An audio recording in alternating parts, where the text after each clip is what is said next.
Lockdown के immediately बाद हमें पैसे चाहिए इसलिए हम शराब की दुकान खोल रहे हैं और ये उसका लॉजिक है। कोई PIL भी दाखिल नहीं हुई सुप्रीम कोर्ट में या मुख्तलिफ कोर्ट्स में, तो ऐसा हुआ क्यों? बेसिक आर्गुमेंट क्या था?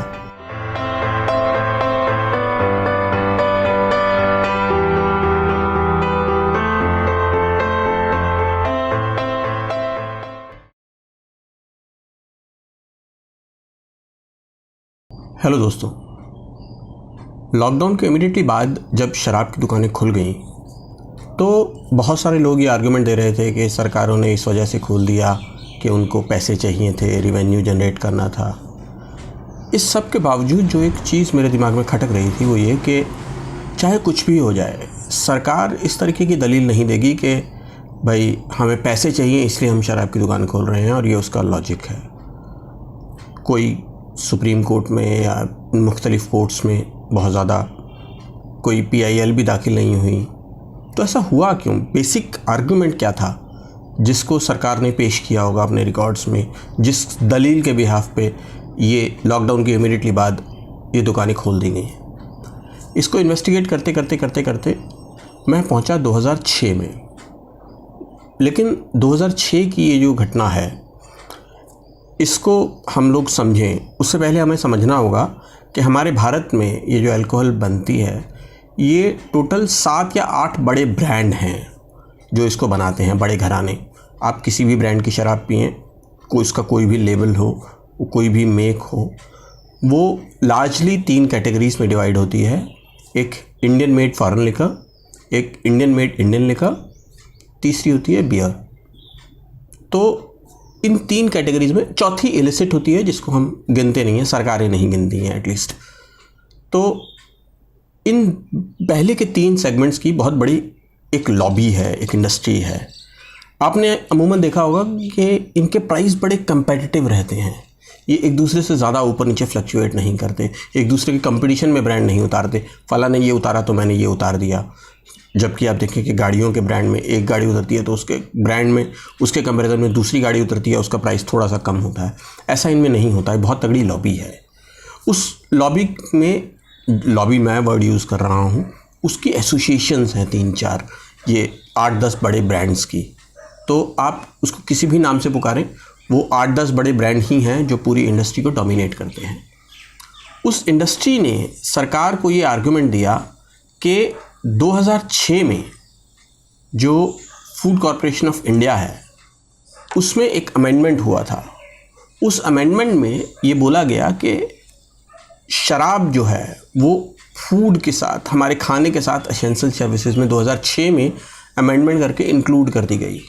और international spirit and wine association of India ISWAI, इसने सरकार को एक मेमोरेंडम दिया, एक लेटर दिया, और नीति आयोग को भी वो लेटर दिया जिसमें उन्होंने कहा कि भाई शराब तो एक फूड सर्विसेज का हिस्सा है, तो आप इसे बैन कैसे कर सकते हैं? जब बाकी का सामान जा रहा है खाने के लिए, नूडल्स आ रहे हैं, दूसरे ड्रिंक्स आ रहे हैं, वो खाने के सामान हैं, तो आप शराब को कैसे रोक सकते हैं? शराब को भी दीजिए।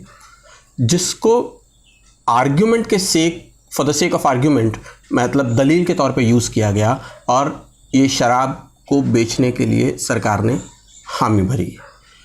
ISWAI के जो चेयरमैन हैं अमरीक सिंह, उन्होंने बाकायदा लेटर लिखा और उसमें कहा कि food is an essential commodity and alcohol is classified as food under food and safety standards act 2006। इसका मतलब क्या है? इसका मतलब यह है कि आपके और मेरे खाने में शराब एक हिस्सा बन गई है, ऐसा सरकार भी मानने लगी है। वो आपके और मेरे खाने से अलग नहीं है। जैसे कि हमारे जीवन यापन के लिए, हमारे डेली यूज़ के लिए, हमारी ज़रूरतों के लिए खाना इम्पॉर्टेंट है, वैसे ही शराब भी इम्पॉर्टेंट है। इसकी दूसरी तस्दीक करती है वो बात जब भी शराब को लेकर सर्वे होता है। हमारे यहाँ ज़्यादातर नारकोटिक्स डिपार्टमेंट है जो इलिसिट ड्रग्स, जो बैन ड्रग्स हैं, उस तरीके के इंटॉक्सिकेंट्स पे सर्वे करता है, कौन कितने नशे करता है या नहीं करता है। लेकिन शराब उस तरीके से नहीं नापी जाती। NSSO का जो सर्वे होता है वो घर घर जाकर पूछता है कि आप चावल कितना खाते हैं, दाल कितना खाते हैं, सब्जी कौन सी खाते हैं, रोटी कितनी खाते हैं, उसमें न्यूट्रिशन कितना होता है। उसी बीच में एक सवाल होता है कि शराब पीते हैं कि नहीं, कितनी पीते हैं।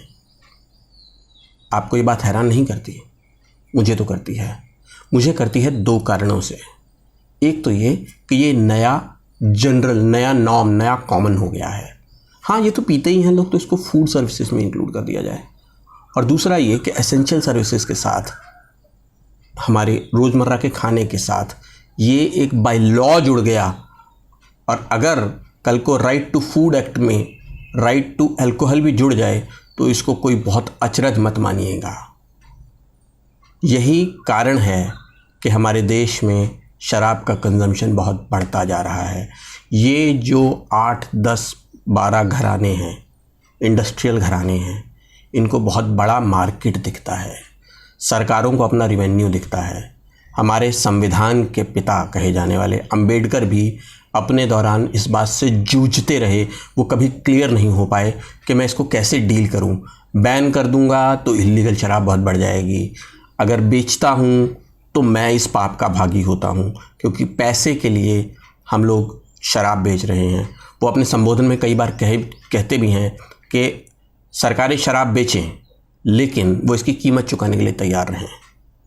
इसकी एक और बहुत ख़तरनाक जो पैटर्न है जो हमें देखने को मिलता है, वो है एक नेशनल पॉलिसी का ना होना, जिसकी वजह से हम आज भी शराब उसी तरीके से बेच रहे हैं जिस तरीके से निज़ाम और अंग्रेज़ों के समय पे बेच रहे थे। निज़ाम ने अपने बॉर्डर पे एक शराब की दुकान खोल दी जिससे कि दूसरे लोग वहाँ पे आके ख़रीदते थे, तो इस निज़ाम ने भी अपने बॉर्डर पे एक दुकान खोल दी ताकि दूसरे वाले आके ख़रीद ले और मेरे वाले वहाँ जाके ना खरीदें, ताकि मेरा पैसा उस निज़ाम में ना जाए। आज भी इसी लॉजिक से बिक रहा है। दिल्ली और नोएडा के बॉर्डर पे सिर्फ बॉर्डर है और वो भी कोई हार्ड लाइन नहीं है। आते जाते लोग हैं, सड़क है, घर हैं, वही हवा दोनों तरफ बहती है। एक दिन है जो यहाँ शराब नहीं मिल रही है और यहाँ 24 घंटे मिल रही है। किस तरीके की पॉलिसी हम लोग डिफ़ाइन कर रहे हैं, किस तरीके का भविष्य हम लोग सृजन कर रहे हैं, इस पर सोचने की ज़रूरत है। अंबेडकर कंफ्यूज थे, हम लोगों को इतनी क्लैरिटी तो आ गई है कि ये सुनामी बढ़ती जा रही है। पहले जहां औरतें इसका हिस्सा नहीं हुआ करती थी, औरतें केवल उस ग्रुप में थी जहां पे शराब के कारण प्रताड़ना झेलने वाला ग्रुप था। आज हमारे देश की महिलाएं शराब पीने की कैटेगरी में आ गई हैं। सरकारें मानती हैं कि 10 साल के बच्चे भी हमारे यहाँ शराब पी रहे हैं। बहुत सारे सर्वे हैं जहां बच्चे हमें इमिटेट करते हैं। इसे रोकने का एक तरीका है दोस्तों, 15 से 21 साल तक के बच्चे जब शराब पीना शुरू करते हैं, 50% सेगमेंट ऐसा है जो 15 से 21 साल के बीच में पीना शुरू करता है। मेरी आपसे हाथ जोड़ के विनम्र विनती है, इस सेगमेंट को रोकिए, इनसे बात करें, इनको इसके दुष्प्रभाव के बारे में बताएं।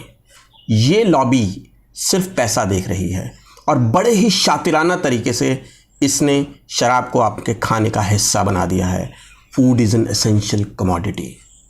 आपको सुन के हैरत हुई ना हुई हो, मुझे बड़ी हैरत हुई, क्योंकि सरकार ने यही दलील दी जब उन्होंने अल्कोहल को खोला, शराब की दुकानों को खोला इमीडिएटली आफ्टर लॉकडाउन। सड़क परिवहन बंद था, रोड ट्रांसपोर्ट बंद था, रेलवे बंद था, हवाई जहाज बंद था। इन सब से सरकारें पैसा कमाती हैं, तो फिर एक शराब ही क्यों खोली गई? इसके लिए कुछ तो दलील दी होगी ना सरकार ने। बहुत खोजने के बाद पता लगा कि इसका बीज 2006 में पड़ गया था। तो शायद इस लॉबी को, इन इंडस्ट्रीज़ को कहीं ना कहीं आभास था कि हमें कभी कभी बैन भी किया जा सकता है। दोस्तों, लॉकडाउन के दौरान एक लेटर मेमोरेंडम दिया गया नीति आयोग को, सरकारों को, इस सब को अंडरलाइन करने के लिए। मेरी आपसे हाथ जोड़ के विनम्र विनती है, अपने बच्चों को रोकें, क्योंकि मुझ में इतना सामर्थ्य नहीं, मुझ में इतनी ताकत नहीं कि मैं इन इंडस्ट्रीज़ को रोक पाऊँ। धन्यवाद। अगर आपको लगता है कि ये वीडियो किसी की ज़िंदगी में बदलाव ला सकता है, किसी को सोचने के लिए एक मौका दे सकता है, तो इसे फॉरवर्ड करें। धन्यवाद।